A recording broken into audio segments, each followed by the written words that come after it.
All right, what is up, guys? It's been an absolutely amazing week in the markets, which is why I came on here to make another trade recap, market update, and potential things that I'm looking for the week ahead. So, what I first wanted to start off with was Bitcoin. Obviously, it made a new all-time high at 119,000.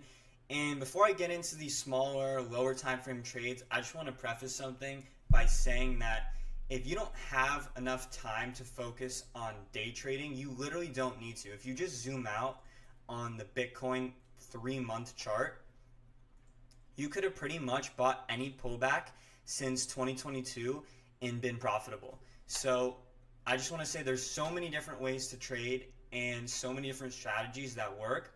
And ultimately, just stacking your spot portfolio will beat day traders, which I'm sorry to say, I know a lot of day traders, like, all they do is intraday trading, and you're missing out on a lot of gains, and it's also way less sustainable. But yeah, I just wanted to say that. So now let's break down some of the trades that I took that were lower time frame, and let me show you why. So the first one was this 2RR Bitcoin long, and it was pretty simple. So first off, I marked out some key levels that I had. This 110,500 level was rejected off 3 times. So once we had the sweep of the all-time high here, I expected some sort of retrace, and I would want to see this level hold. And if not, maybe we would come back down to like the monthly open or something like that. So that's why I set my stop loss under the weekly open. We had some nice support here. This was the yearly VWAP as well. So I set my entry at 110,500. I don't know why I can't say it. And I targeted some deviation fibs at about 115,000. It had no drawdown. It was a super nice trade. And what I ended up doing was I converted the profits just into my spot Bitcoin. So I was accumulating Bitcoin. Yeah, so it's pretty nice. I know it's a little high, but it's a profit, so it doesn't really matter. Um, Another trade that I took today, which was a Solana short, and the reason for that was I was pretty bearish on indices today. I thought the S&P 500 and the Nasdaq needed to come down and retrace. It pretty much chopped up all day until market was about to close, which usually happens on Fridays. The biggest move usually happens before the market closes, and we ended up getting it, which coincided with this. So swept a major high on Solana. We formed a triple sweep here. So this shows me that we're kind of running out of this momentum of this full trend, and maybe we need a little bit of a reset. So what happened was we came and swept out this low here at 162. But personally, I couldn't have seen it just sweep 162 and come back up to retest 170. It just didn't really make sense to me, which was also another confluence for the trade. A key level that I was looking to enter short off was the daily open. I set my stop loss just above this 30-minute gap. Again, I'm not setting it at this high because it wouldn't make sense to me. Like, I would want to see this area here hold, and if not, then we'll get stopped out up here. But having the stop here just puts on more risk than you really need to, in my opinion. And then I targeted the bottom of this gap, and it was about a 2RR trade, which was pretty nice. And now let me show you the other indice confluence for this. So if we go here on the S&P 500 chart, again, we took out this all-time high, and we had a strong rejection.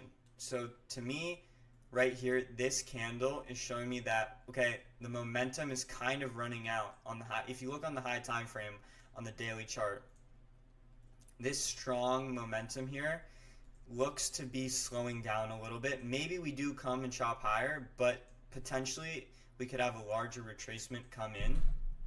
So that's why I was more bullish on crypto and other risk-on assets compared to this, as maybe more money is flowing into those. But yeah, so I had this key zone right here marked out, and I wanted to see price hold this zone, which it did right here.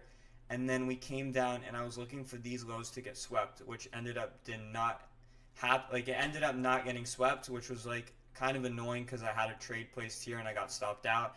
But then I re-entered it again, and I'm holding these positions for over the weekend. I know I'm going to have to pay the fee, but I think it'll be worth it, as I don't really see price maybe coming back here, but I'm pretty happy with a short in this level because I think the downside is way greater than the upside currently on the S&P 500. And I do have my crypto bags, so if this ends up reclaiming the weekly open and reclaiming this key zone right here, crypto will absolutely rip.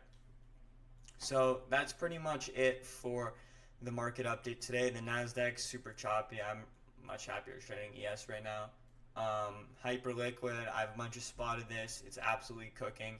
And yeah, just in general, crypto has been on an absolute tear. But as I've seen this happen, like I've watched Bitcoin go to multiple all-time highs. And for me personally, trying to be smart with my money, I'm always going to take profits and try and maximize the profits. But I have closed a lot of my positions that I've entered. I was in an ETH swing or an Ethereum swing for a while, and that got closed out. And like one more thing that I want to say is I had a take profit set on Ethereum. And a lot of people remove it during huge pumps, but if you just leave and set your goals and set how much you want to make, I think that's perfectly fine taking profits, even though we will probably end up running higher. I'm just going to take my profits and make sure I don't lose money. So that's pretty much it for the week. Here, let me actually recap what I'm looking for next week. So on Bitcoin, obviously we have the open right here. And I don't know. I don't think, you definitely shouldn't be just shorting blindly, because that's how you're going to lose a lot of money. There definitely could be some shorts to take, but some of the different scenarios that I'm kind of looking at are the bearish scenario first is if we come all the way back down to here, most people will bid at the retest of this trend line. So I don't think this is a good trade. And if we end up coming back down here, you can expect right here to bottom, in my opinion. I don't think, this is not a good trade. It's too simple. It doesn't work. And then the second plan that I think is more realistic is maybe a shallower pullback to 125,000 is definitely on the table. So that's what I'm watching for Bitcoin. I'm not really worried unless we get a bunch of closes underneath this, like a few hourly closes, but that will take a little while to develop. So some of the other things that I'm watching are obviously the Pump Fund. If you guys don't know what Pump Fund is, it's like the meme coin launcher on Solana, super high revenue app. They're doing their token launch tomorrow, so that's going to be pretty interesting to see where that goes. So I'm watching out for that. Hyperliquid, okay. Yeah, honestly, the setups were swings during those lows all the way in June. These were the good swingings to other highs. I don't know why I said swingings, that doesn't make sense, but you get the point. I don't really like to long here. Personally, I'm not a breakout trader, and it's just not the style of trading that I like personally. I feel like it's a little bit chasing. And of course, everybody has their own strategy, but I'll wait, and there will always be more opportunities. I'll just let my spot bags cook.